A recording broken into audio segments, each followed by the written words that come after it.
We're on. Thank you. Call to order the meeting. Mayor and Council, thank you all for being here. If you will rise for the invocation by Councilman McCoy. If you would please bow your heads. Dear Lord, please watch over us this evening, Lord. Continue to watch over our world, our country, our community. Lord, give us the wisdom and impart that on us to make the proper and wise decisions, Lord, for our community. Lord, continue to watch over us as we go about our days and keep us together in your name. In Jesus' name we pray. Amen. Amen. Please remain standing for the pledge. I pledge allegiance to the flag of the United States of America and to the republic for which it stands, one nation, under God, indivisible, with liberty and justice for all. You may be seated.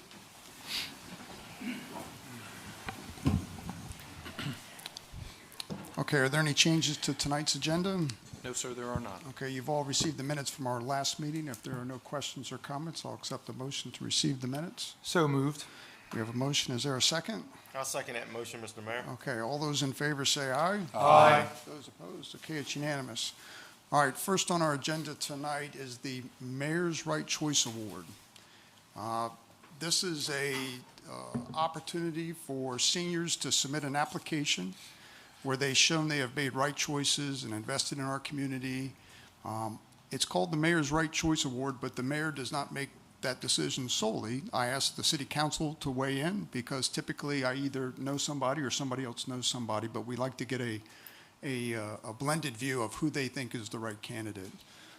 This year, like any other year, has been incredibly difficult. The candidates were all exceptional, but this year we chose Ms. Hannah Moore. Hannah has exhibited just great qualities in her high school and her life, and really has represented Seaford well. So with this award, she gets a plaque, and the plaque says, presented to Hannah Moore for making the right choices and exhibiting a drug-free lifestyle, for being a positive role model for our youth, and for contributing to an improved quality of life in our schools and our community.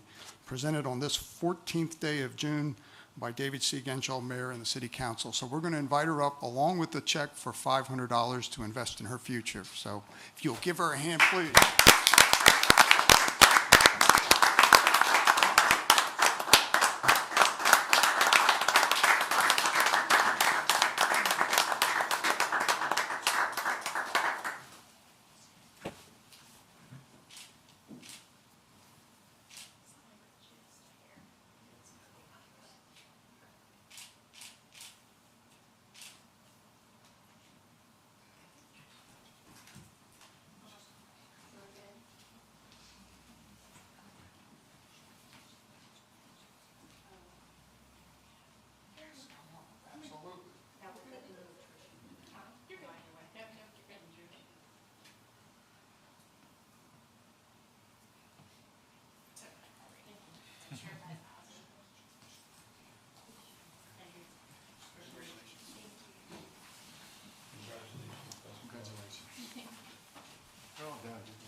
I want to thank the City Council for looking through those and reading through those applications. They're very, very tough. We really see some incredible things that young people do in our community.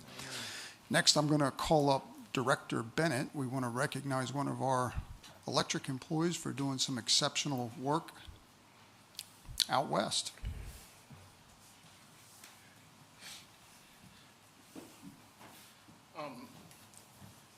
It takes a special person to give a week of their life to go two-thirds of the way across the country and help people that have no electric. And that's what Nick did this year. Went out to the Navajo Nation, spent a week out there, climbing poles and changing some tires too on flat truck tires. But ran electric to the people that have been living without electric. Like I said, it's a special person. They give up a week of their time to go out there and help others that you know nothing about. So Nick, from myself, here's a small token of my appreciation.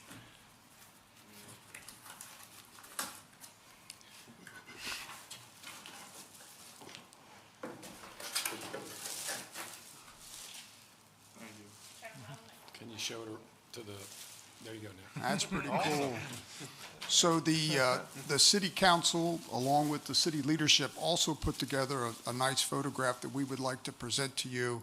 Again, like Director Bennett said, for someone to give up a week of their time to go serve people who desperately, hard to believe in our country, there's still people who do not have electric service.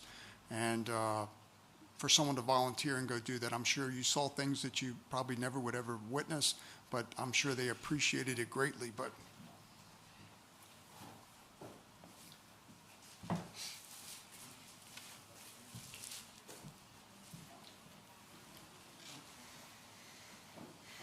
the city council can see this. Oh, it's on the screen. It's on the screen.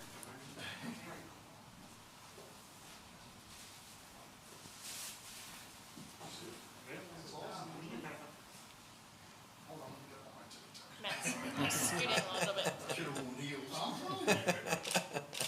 6 of you.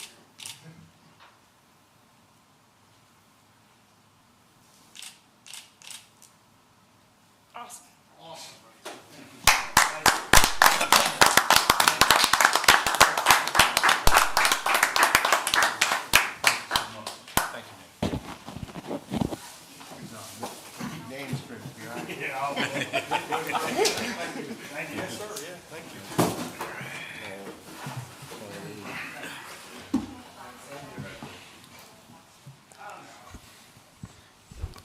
City manager, is there anybody else we need to celebrate? There is not. That's it, okay. Yes, So sir. we need to do more of that. That's awesome.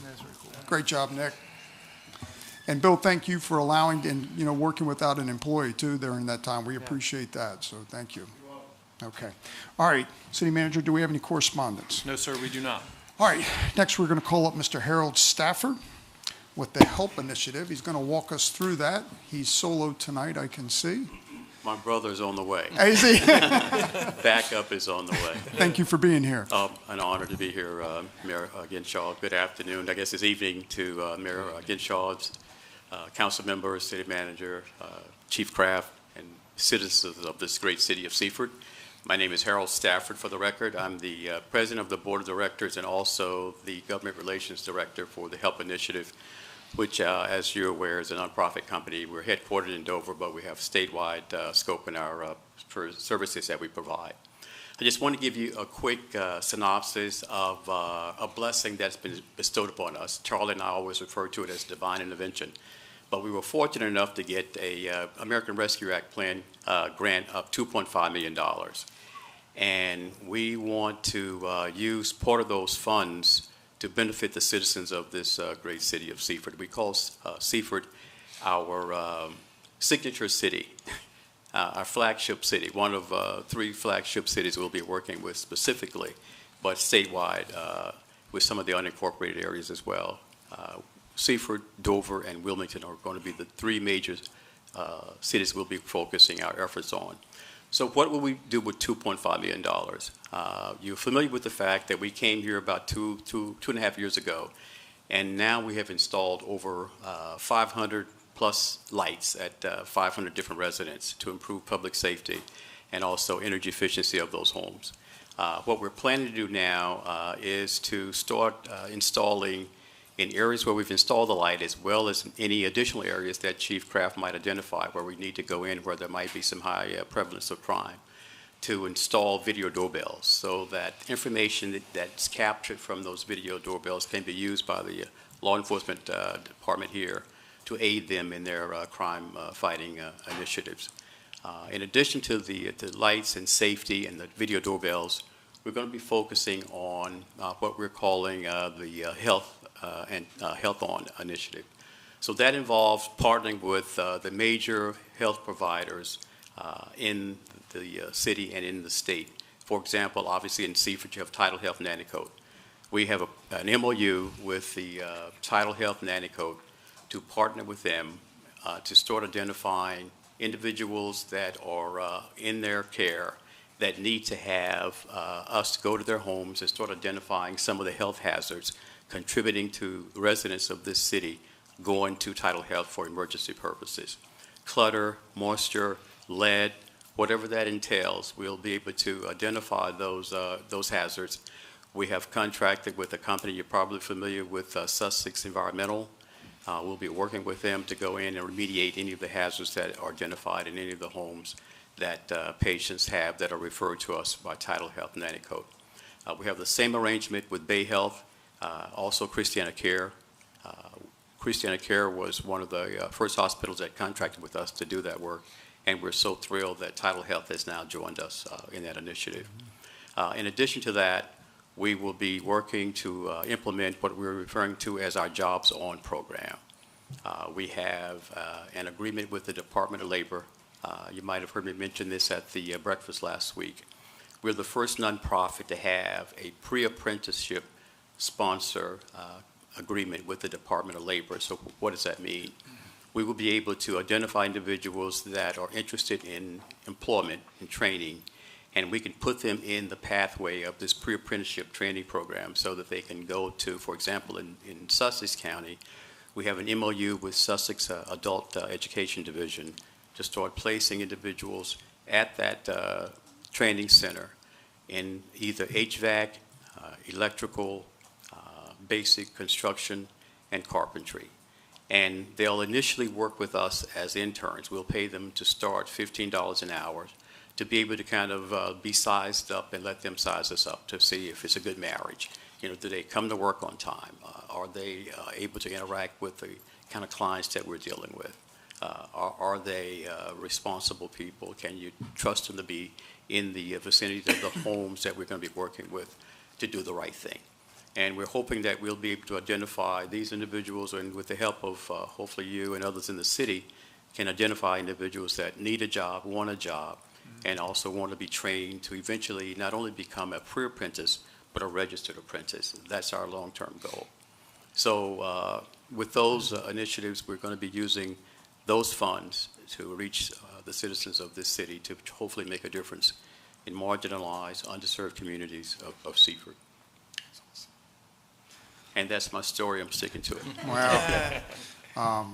You know, you guys came on with lights on and really made an impact in Seaford, not only in safety and providing things physically that people needed, but relationally you made an impact being part of our community, and you continue to do that.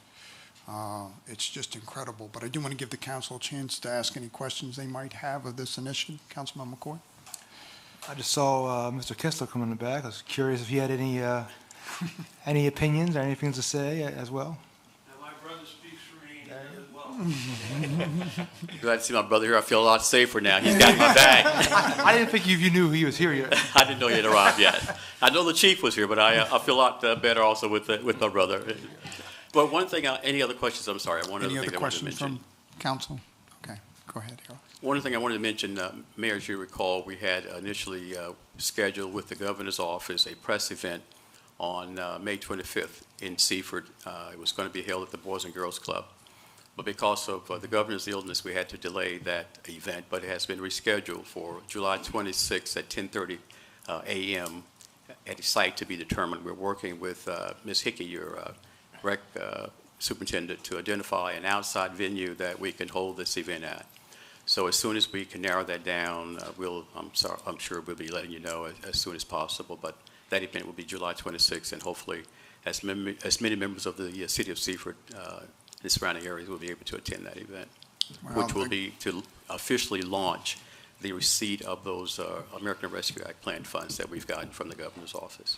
Well, I know you're gonna make a lot of hay with that money that you've been blessed with, and the impact you're making on Seaford, I know, will be felt again. You know, we're here to partner with you any way we can, and city manager's always willing to suit up if you need a shovel or something to help out with, right? And we have a picture of him working with you, so. Yeah, we do, yes. But we look forward to what you're going to do here in Seaford, and thank you for choosing Seaford. Well, thank you, and it was because of the partnerships with the city and others in the city of Seaford, along with Title Health. We have over 50 partners that we've arranged partnerships with throughout the state of Delaware to implement this and other programs that we offer. And we certainly welcome any input that you have, any suggestions for anything that you think that we can do to make a difference. Yeah, so the question would be, when do you see this activity really starting, when you know, things will start happening in Seaford? Will it be after the announcement with the governor, or do you have a start date that you think this Well, we're already are actively involved in providing services. We, in addition to the American Rescue Act Plans fund, we also have a grant from the Department of Natural Resources where we will also be doing healthy home assessments that we'll be doing in conjunction with the work that we're doing with Tidal Health. So we really are already beginning to roll. It's just that we wanted to officially launch the program so everybody would know what we're doing, the scope of the services that we'll be providing, and if there are people that are interested or who need the service, when we hopefully will have people contacting us to share that information and provide the service that they would like for us to provide. Thank you so much again for choosing Seaford. Thank you All for right. all that Our you pleasure. do. Our honor, sir. God bless you. Thank you for So being if here. there's something for my brother, I'm going to take my seat. All right. Thank you, guys. Okay, next we have Mrs. Newcomer coming up to present the Good evening, Mayor recommendation. and Council. Good evening.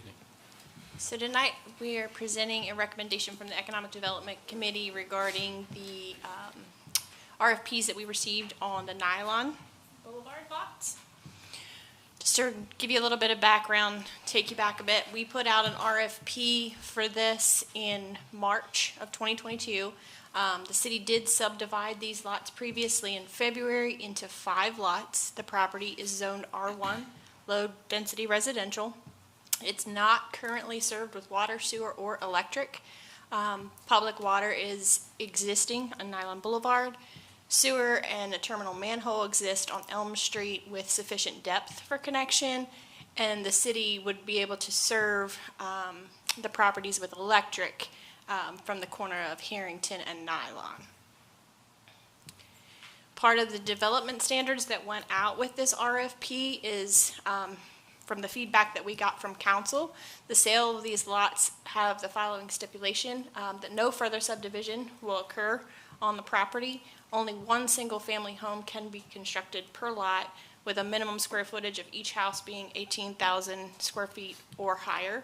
What did I say? 1,800, I'm so sorry. 1,800, that's a big house. Must have a minimum of a single car attached garage, and the developer must start construction of the first 2 houses within 9 months of the land purchase, with the other lots being under construction in 36 months of purchase. And the city does have the right to purchase back from the developer if those development standards are not met for the cost with which they purchase. So we received 2 proposals, and the Economic Development Committee is recommending the proposal from Insight Homes, and I believe Mr. Brett Magnum is here from Insight, and once I get done, if there's any further questions, certainly he can fill in the gaps that I leave out. But their proposal is to purchase the 5 lots for $195,000, with them assuming 100% of all the development costs. As I mentioned, water, sewer, and electric are not at those properties, so that would be part of their development costs. Starting their first home within 6 months after settlement. Their proposal is for single-family homes. The minimum square footage based on the models that they showed was 1,821. And just to give you, these are the 7 homes that they submitted. Very, very nice. I think the committee really thought that that would fit in with the neighborhood and the surrounding homes. Certainly, they go from, as I said, 1821 up to, I think the largest is the 3941 square foot. So there's a lot of flexibility in the homes. The committee was very excited to see that take place, and I don't know, do you want to add anything with regard to those? Or so, so the committee is recommending that we move forward with the agreement of sale with Insight Homes for the sale of those 5 lots in the amount of $195,000. Okay, does City Council have any questions, Councilman King? Thank you. So Trish, you mentioned there was another offer. Yes.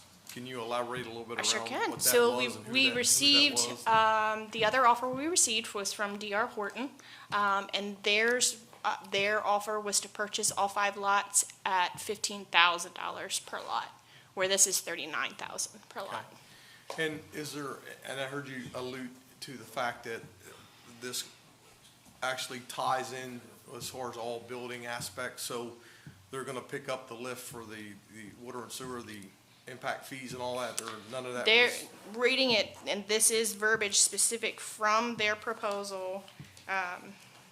So it's not. So it's not 39 per lot, and then the city has to eat the $4,000 or $5,000 for impact fees? Their verbiage specifically, given that Insight would be 100% responsible for all development expenses, our proposal is to the city of Seaford that we would be $195,000 in total for the 5 lots. Okay, thank you. Appreciate it. Other questions from council?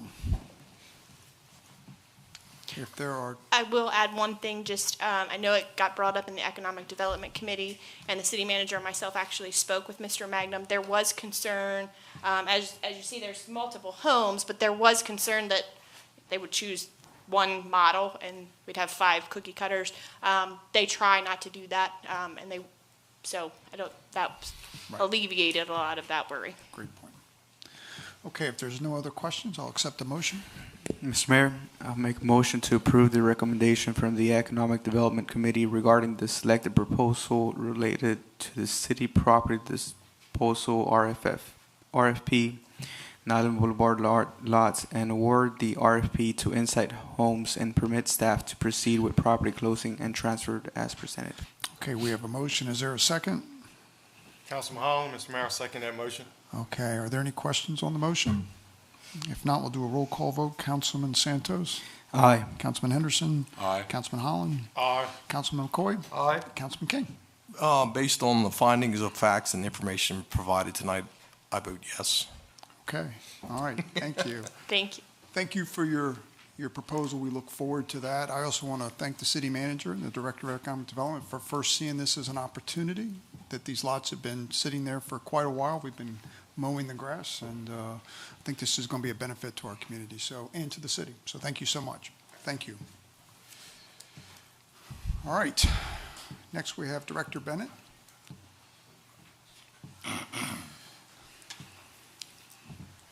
Purchase a new bucket truck. Good evening again. Good evening. Evening.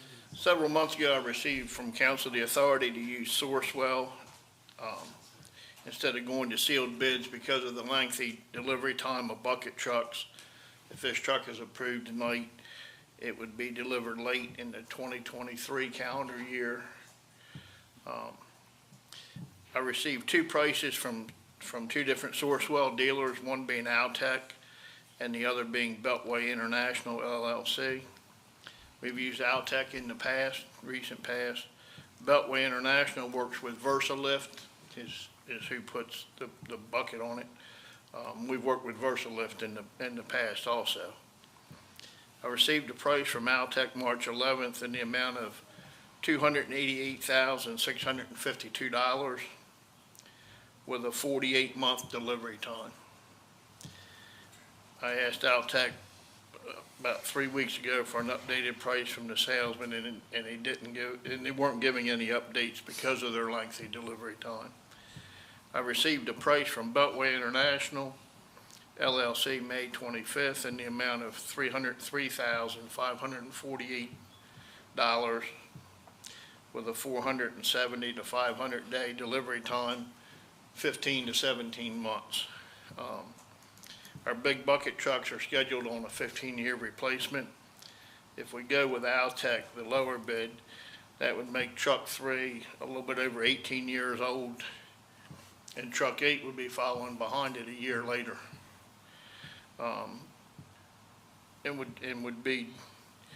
Could put a financial burden on the city with 2 large bucket truck purchases within 12 months of each other. Also, with the maintenance history of our trucks, when we went to the 15-year replacement several years ago, once you get past the 15 years, the maintenance cost goes up quite a bit.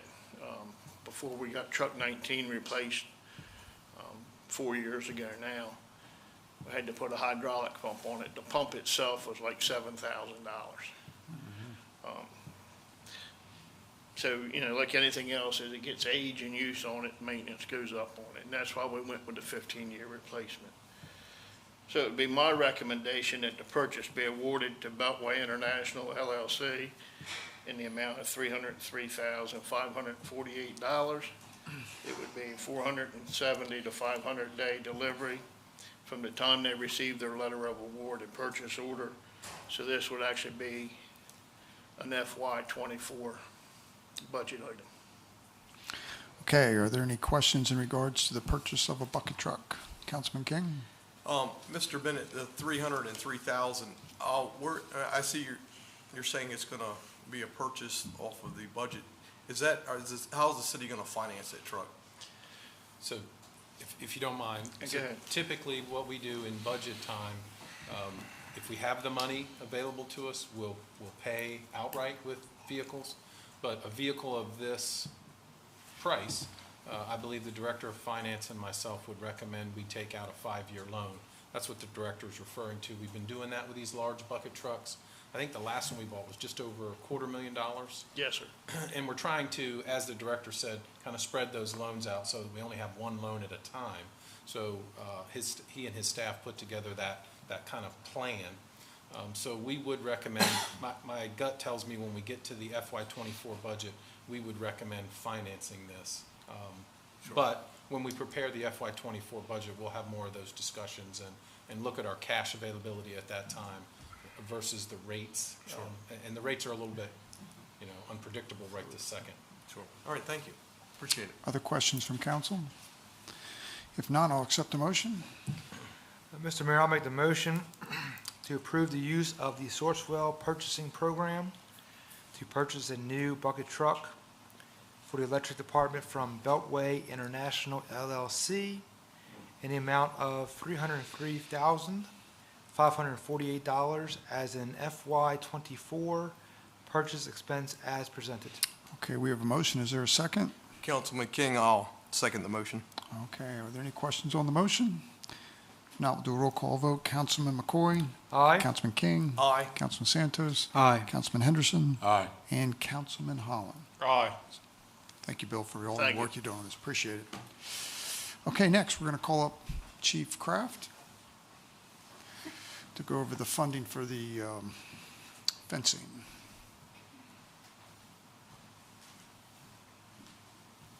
Good evening, Mr. Mayor, council members. Good Evening, Chief. Thank you for having me here tonight. I do want to say one thing about Mr. Stafford. He left out one thing very important. He is extremely knowledgeable in geospatial mapping. The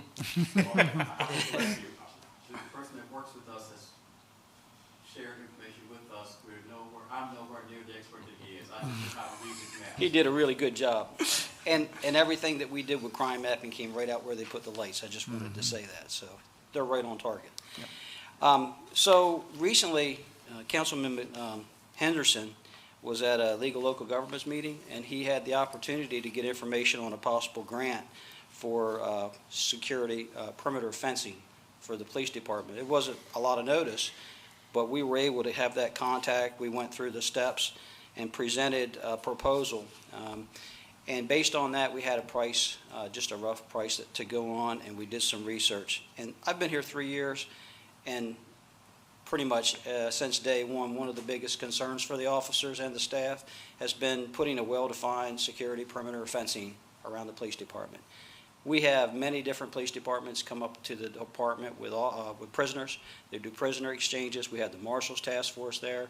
We have DEA Task Force coming there. We do initiatives, and prisoners sometimes get away from folks, and it becomes a foot pursuit. We've had that happen as recent as last year.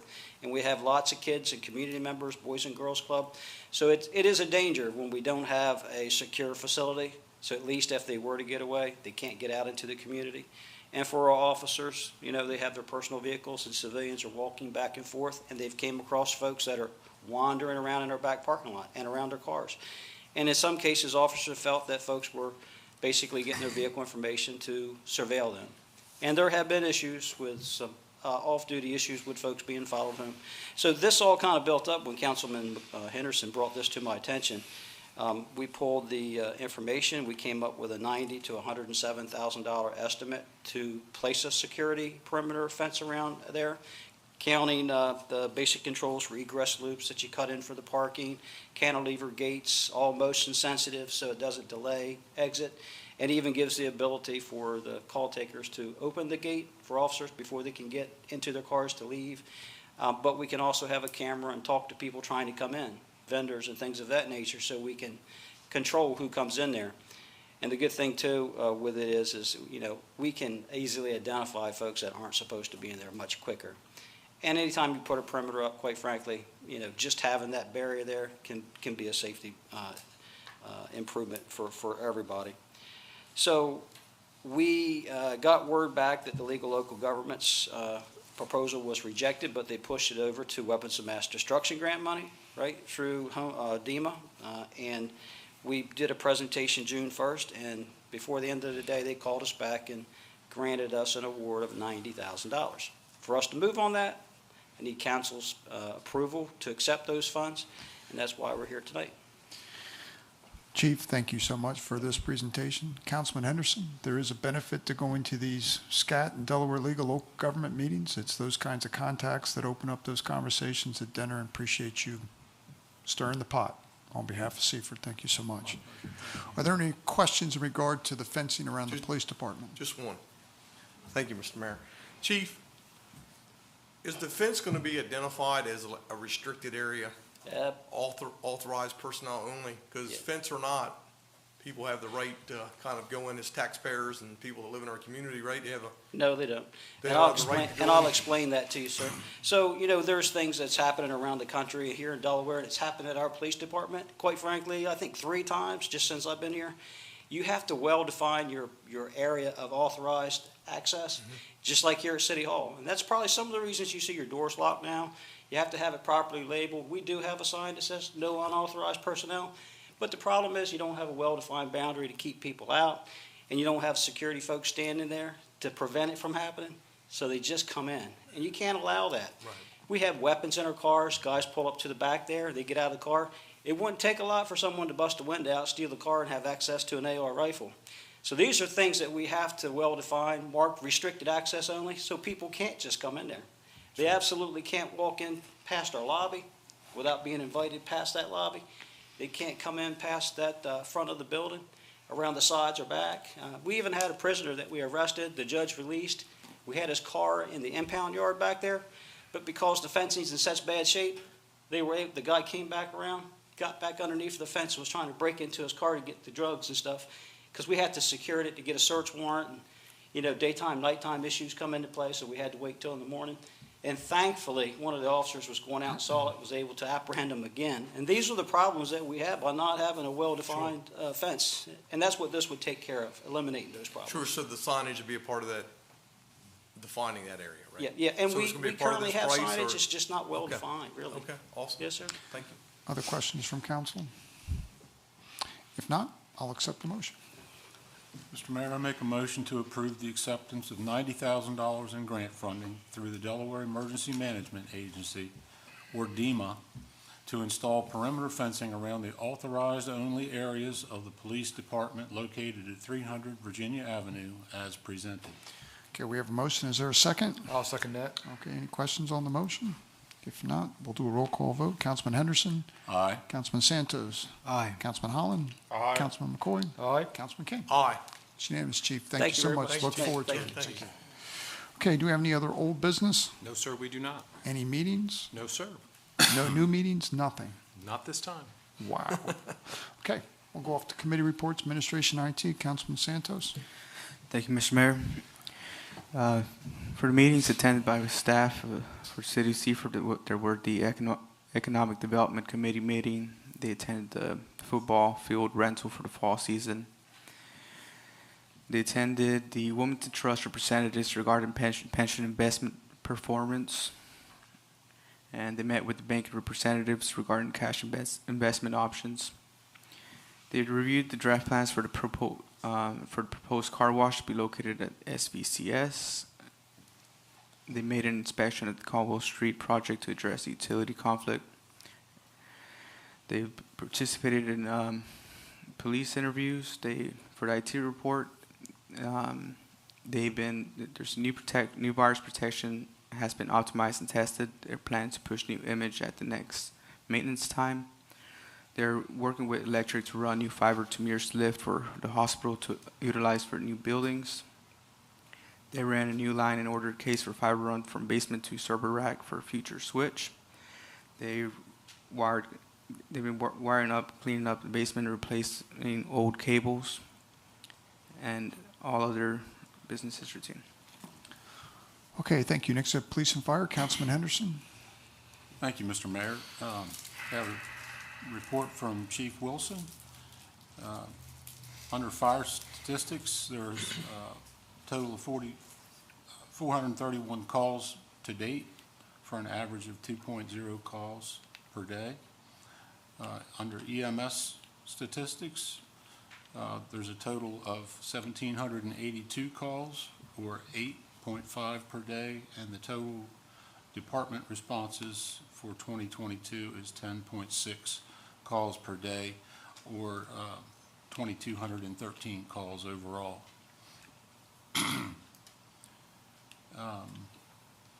Under significant incidents, on June 1st, there was an assist for a motor vehicle crash with Station 72.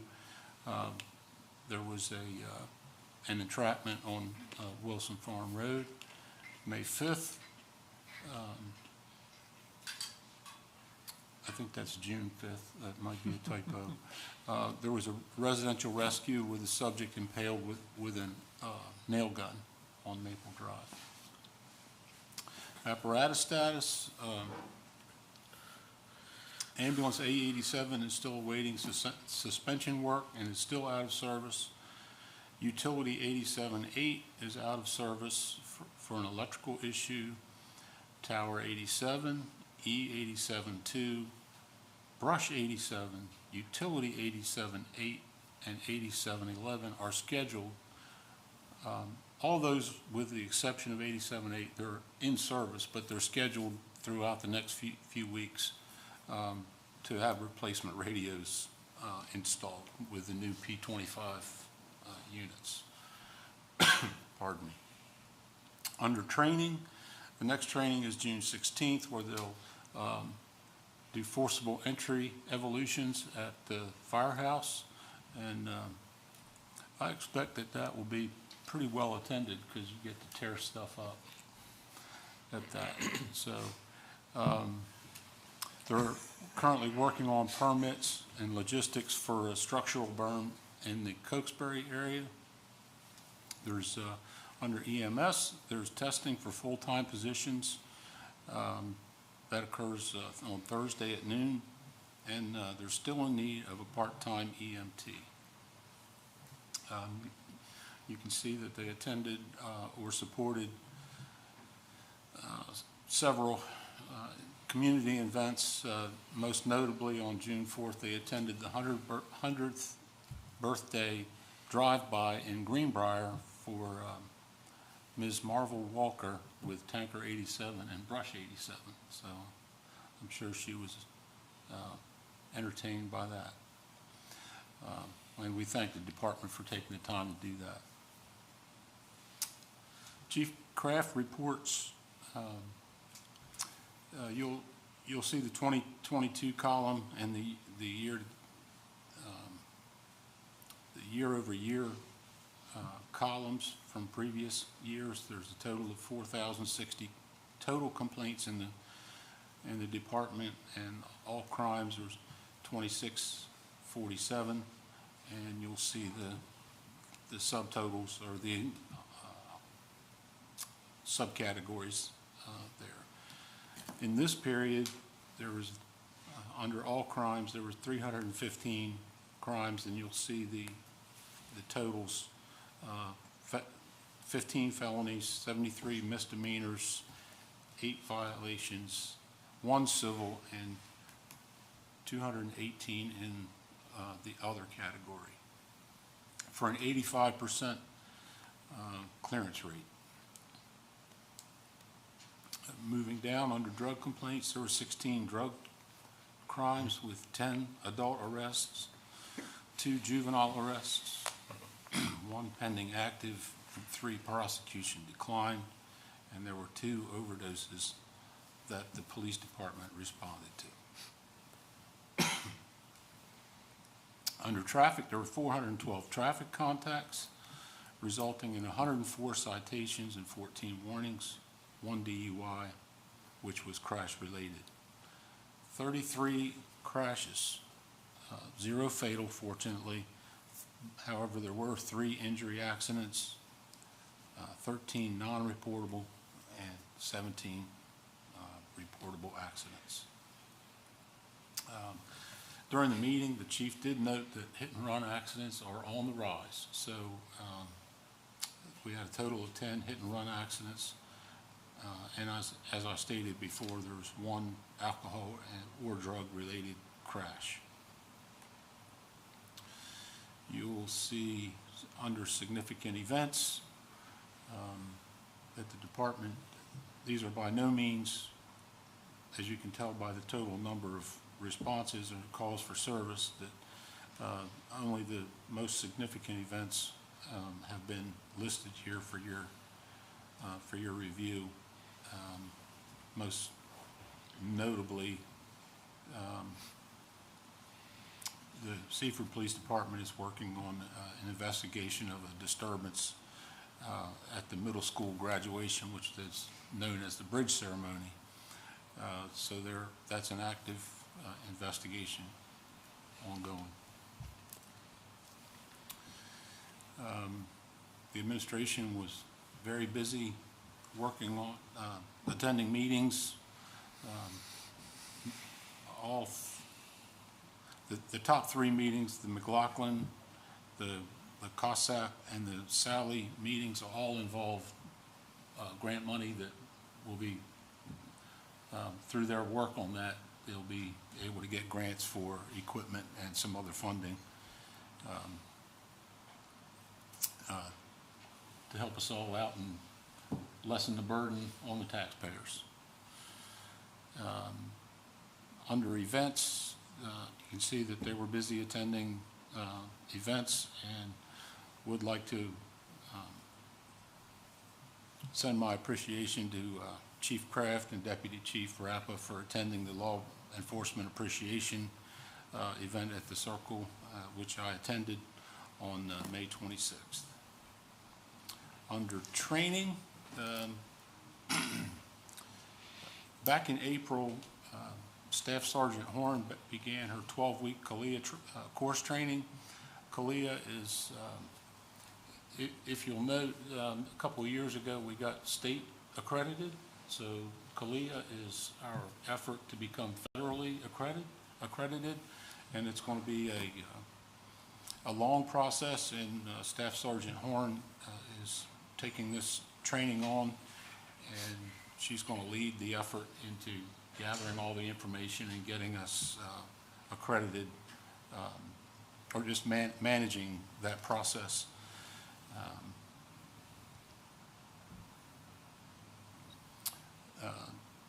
There was also CRAZE training, which is, I forget the acronym, but it's active shooter training that was taking place at St. John's. Deputy Chief Rappa led that.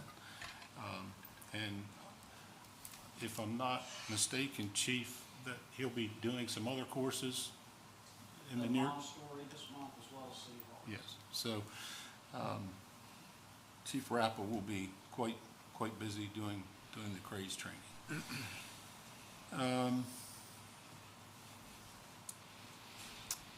I don't see it here, and I don't recall the lady's name, but we have an intern helping out.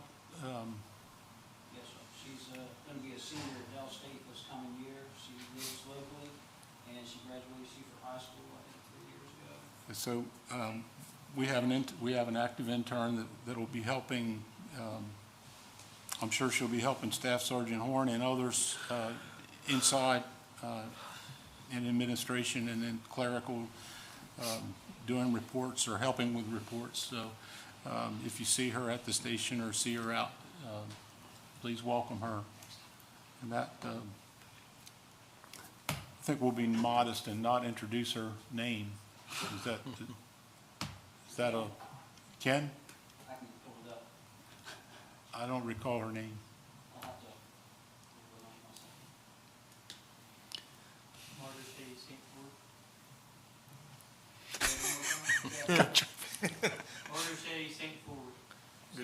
She likes to be called Shay. I call her Okay, Shay, so well, I couldn't remember the name. please welcome Shay. Good job. Thank you, And that- audience member.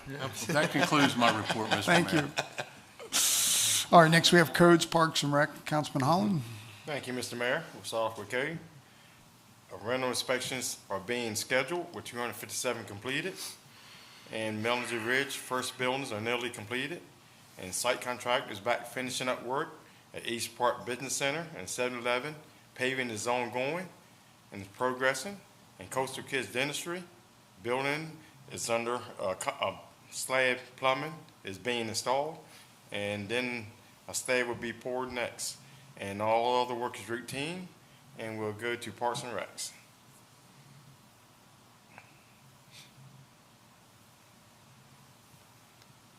All right, they have prepared landscaping around the pool before its opening day on 5/29, and later repaired the threshold for the office door.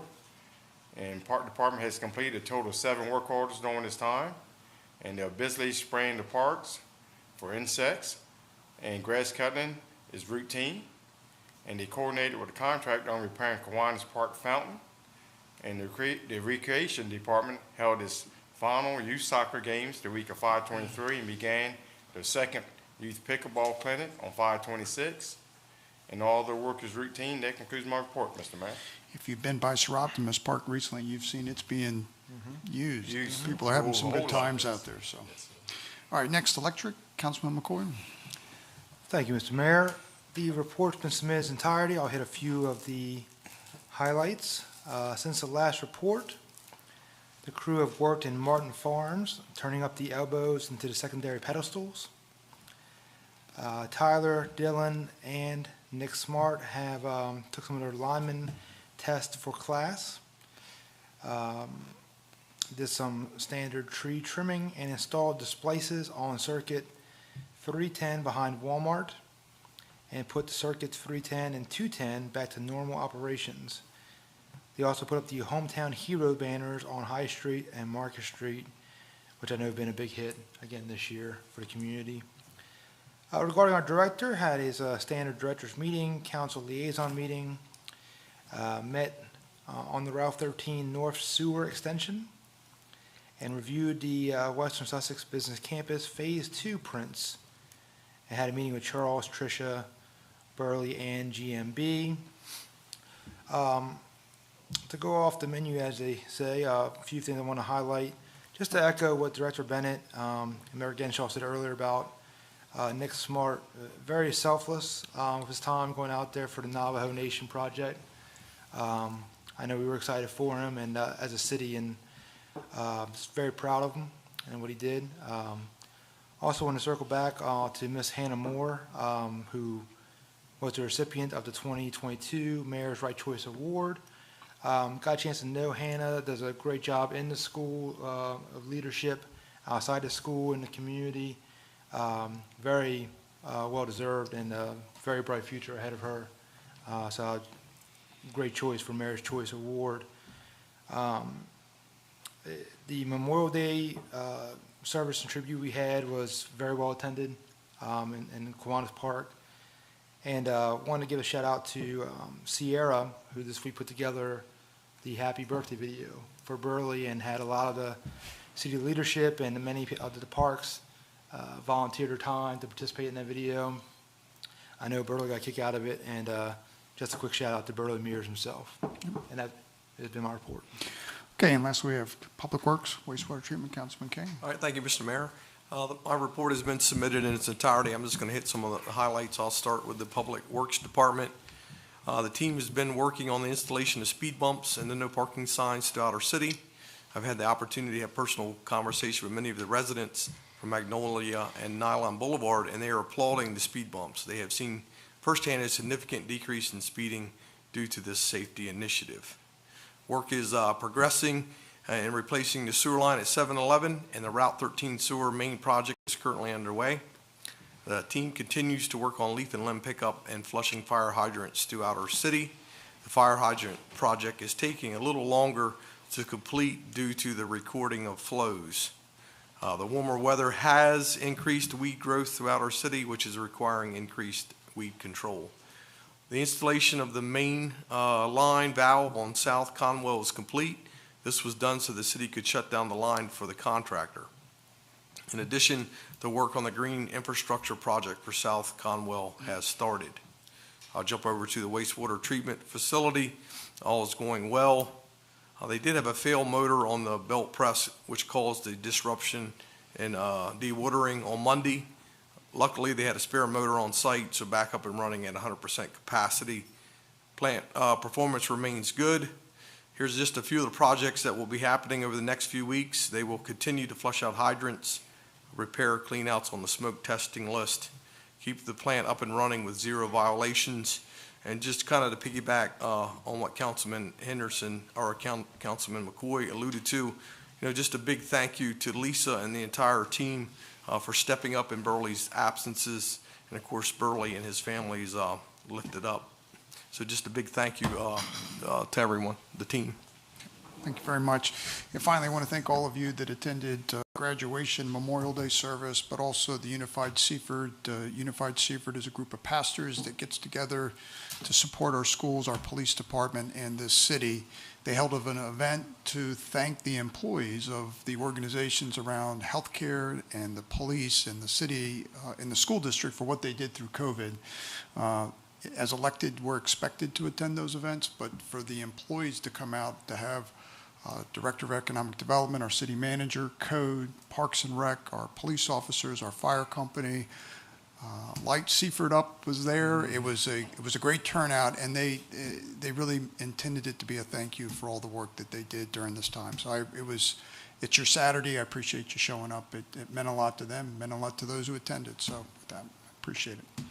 With that, I'll accept a motion to adjourn. So moved. We have a motion, second. Second. All right, all those in favor say aye. Aye. Those opposed, yes. Thank you. Good night.